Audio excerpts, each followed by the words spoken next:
And today we saw the screening and the grilling of the service chiefs who were being nominated by President Bola Tinubu. The procedure is that the president has the power to nominate and appoint, but the National Assembly has also the power of approval of such nominees into such offices as stipulated by the Nigerian Constitution, which include the service chiefs. So today, they faced the Senate and members of the House of Representatives, but they were confirmed by the Senate. Let me allow you to listen to what the Chief of Defense Staff, who is now risen to becoming the most senior military officer in the land. Take a listen to him. Being a service chief in Nigeria, it's something that requires courage, extreme dedication and commitment. And that means you have to submit yourself totally to not sleeping, to not having any time of yours, and doing everything under duress to make Nigeria safer. We all know that we are dealing with every kind of warfare these days, which includes cyber crimes, cyber warfare, cyber attacks, and all in that light. And it's important for us as a country to checkmate the kind of misinformation that's out there. Because if this is not checkmated and on time, I think our challenges will be far from it over. That was the Chief of Defense Staff who will be leaving a role as the Chief of Army Staff. But the man that will be replacing him in that role also has a way and approach in which he thinks that things should run when he gets into office in taking charge of one of the most vibrant armies in Africa. Take a listen to the Chief of Army Staff designate. So we are going to improve our night fighting capability to counter those threats. We will leverage on intelligence to give us the requisite intelligence to deal with this issue, emphasizing synergy with all security agencies to the extent that we have effective multi-domain and multi-agency operations to tackle that threat. And I believe this will go a long way to stem those tides. For troops welfare, the fighting power, the components of fighting power, the moral component is an important aspect, and welfare of troops is a cardinal point in that issue. All right, now, there were a lot of development in this country. When the service chiefs will go in front of the lawmakers and in front of Nigerians, and they're promising how they will get things done and keeping the nation together, there is a history to that. In 1999, Nigeria returned to democratic rule to the delight of international community, putting an end to series of military coup and military junta. Nigerians, home and abroad, are expectant of some level of governance and some kind of freedom, financial, democratic, and in a lot of ways civil freedom, and assurance that the people's government will satisfy the yearnings of the people, spur rapid development, and return the country to its rightful place in the community of nations. Just a reminder here that the freedom was not served a la carte. There are those who fought with it with their own blood and lives. There are those who were in the trenches, who went on exile to fight for this democracy that we are all enjoying. Some paid the supreme price. It is not in dispute that there are bound to be teething problems, especially at the beginning of the new journey. However, 26 years after, rumors of a coup d'etat will spread dissatisfaction, insecurity, much that the chairman House Committee on Internal Security said yesterday that there is a threat by terrorists to bomb the National Assembly. The question is our democracy under threat? I'm being joined by our political and policy analyst, Kawale Johnson. Thank you so much indeed for coming on tonight. Thank you. Thank you. We'll not hold back. And tonight we're going to be hitting the nail on the head. We are at a junction in our political and democratic life that we need to take ourselves seriously as a people if the rest of the world will take us seriously. The question I ask first is our democracy under threat? Kawale.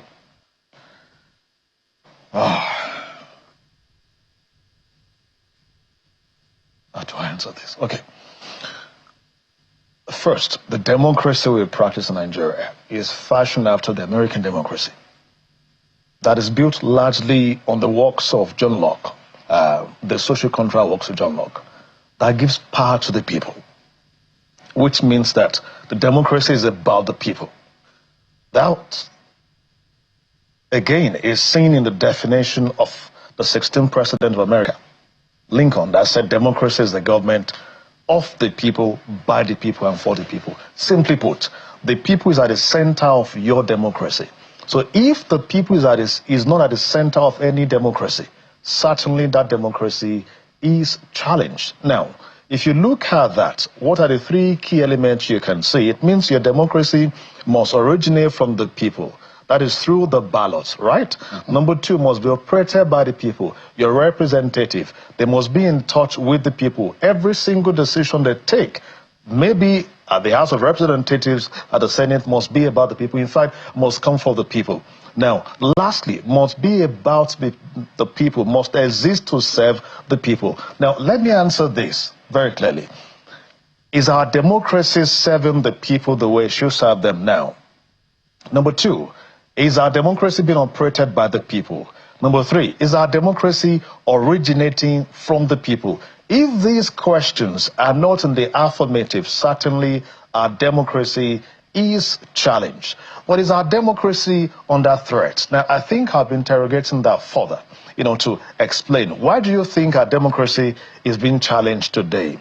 Now, what are the factors that we are seeing? You're seeing all manner of, characters getting into politics. They do everything they want to do to get power. Now, here is the truth. Why do you think a politician will kill, will maim, will steal the ballot to get to power?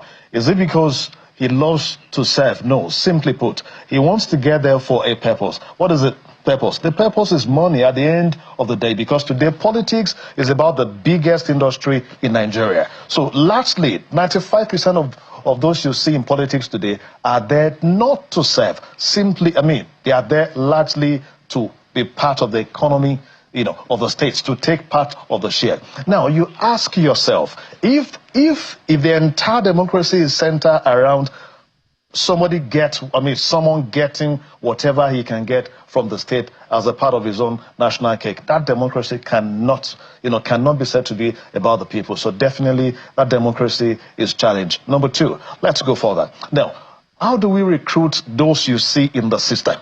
Now, when they are recruited, what do when they get there? So if all of these questions will not be in the positive, certainly you can say that your democracy is challenged. But is democracy actually under threat? Now, you've heard, I think you may be asking that questions, perhaps, with the recent development in the polity. One, you have the National Assembly saying that, we have a letter from, we are under threat, they may bomb the National Assembly. We have the rumor of coup.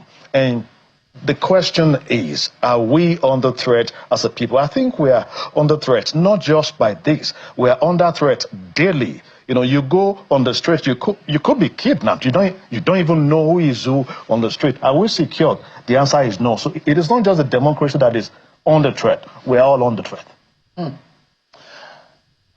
I don't believe there is a coup. But when there's a plan for a coup, but you see a report that some houses are being raided. There's a quick action few days after the rumor came out. There are stories about people being arrested and being kept and being investigated. And these are pointers to the fact that we are in interesting times. And you see just how many countries of Africa that have now been taken over by military boys. The question is that what can we do to ensure that what has become a dissenting voice or alleged coup the question that we need to answer is why has there not been a clear communication to that effect? The military has spoken, but the leadership, political leadership of the country seem to have been silent about it. So I must confess this. This is about the most professional handling I've seen of crisis in Nigeria. You must give it to the military. The way this has been handled, I don't think you want them to come out and say there's a coup d'etat, and I'll explain why. Imagine the international community screaming headline, Nigeria, you should know what that would do to your investors, know what that would do to the international communities and all that. So I think it may be very, okay for them not to come out to state this, but handling this professionally. However, what we must also warn is the fact that we shouldn't have a system. Of course, I think by the way they have handled this very cleverly, we are not likely to see a situation where this becomes petty and politicized at the end of the day. But truly, I do not think they've handled this wrongly. Yeah. But so the big question here is that this new service chief that we've seen being screened today, can they deliver, or how would you say they can handle the situation? Things are already tense anyway. There's a lot of speculation. There's a lot of distrust here and there. And those who say the manner in which Tinubu did it, a lot of people were not aware that there's going to be a change in the guard, in the military top brass. It has happened. It's a master stroke, and the manner in which no rumor about it, it just happened. We woke up to it and it has happened. The manner in which it doesn't look like the presidency or the leadership of the country is being jittery about it. But the bigger question is, how do they then go forward in who told you they were not jittery? Who told you that? Well, maybe they didn't show it. Of course. That is part of the element of leadership.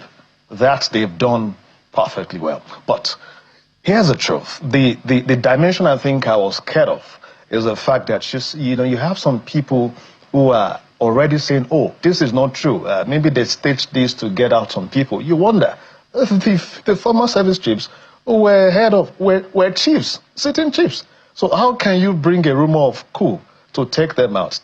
I don't think that is healthy for the polity. That again shows the kind of division you have in the polity. See, let me take you back to the First Republic.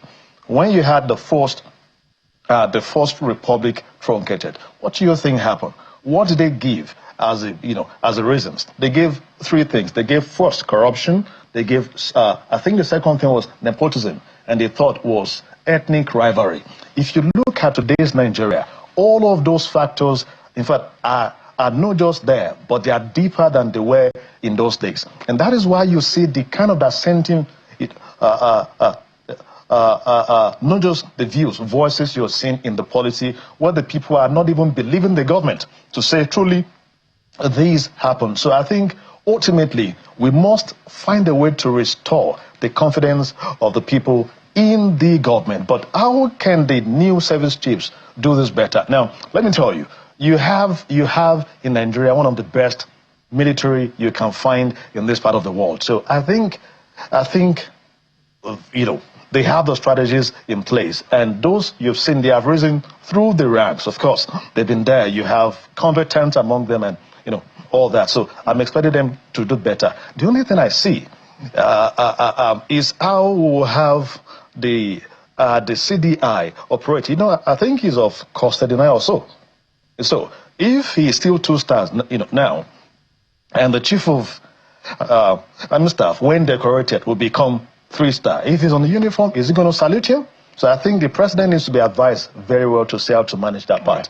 But we learned that the man is doing an incredible job there on the present issue. Let's go for another break. But when we come back, I'd like to know, is the political class sensitive enough about the situation? Just a moment. It's not going to be an answer for now. Okay. But something that we all need to ruminate, and I'll get your views on it. Is the political class sensitive enough, or they're going as though nothing is happening, where the poor on the street are suffering, and there is some agitation? See some people saying that no monies are being paid. They have done the jobs for federal government and they've not been paid.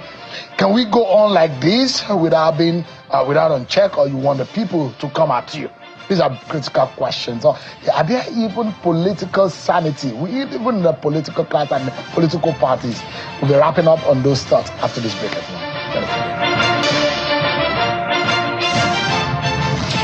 Thanks so much, everyone, for staying with us. Kalawale Johnson is a political policy and governance analyst and is thinking with us on the state of our nation, especially the dynamics of the new service chiefs that have come into play and how that affects our democracy. Our final question to wrap up now is on whether or not the actors within the political landscape are sensitive enough to the situation in the country, whether there are, in fact, internal political sanity. Whether or not the political class is sensitive enough. What do you think is going on? I think the answer will be no, obviously, because, you have the facts there on the table and they're everywhere on the street. And this should be a call on our political actors to please be sensitive, because you can provoke the impossible, as a matter of fact. And each time you see us having this intervention, you will see all of these factors, mentioned. They are always there. So I think, number one, the political actors must start promoting internal democracy. Number two, actors must ensure that governance is centered around the people. Number three, you must ensure that every institution of this country is not just meant to be relevant, but you carry them along and ensure that there is this sense of belonging. Then the cry of marginalization must be checked. You mustn't leave any part of the country to feel they are not part of you. I think it is in our culture, each time someone gets there, you want to put everything in your domain. That should change. We must checkmate that. We can no longer afford that in the present dispensation. Things are different. The division is just there. And I think the government, said something at the beginning of the year that they were going to go for a drive for unity in the country. I've not seen that. There's a need to go for orientation, to get the people together. See, the line of division, they are no longer lines. They are now, all right. Gulf. Yeah. They are there. So we need to ensure that we bring the people together. That is very important. We can do without that. Political and policy governance analyst. Thanks so much indeed for your time today. Thank you. But you put me on the hot seat. It's a very sensitive time. I know it is very sensitive. That's our show for tonight, everyone. And thanks for watching. I'm Sean Kimale. Good night.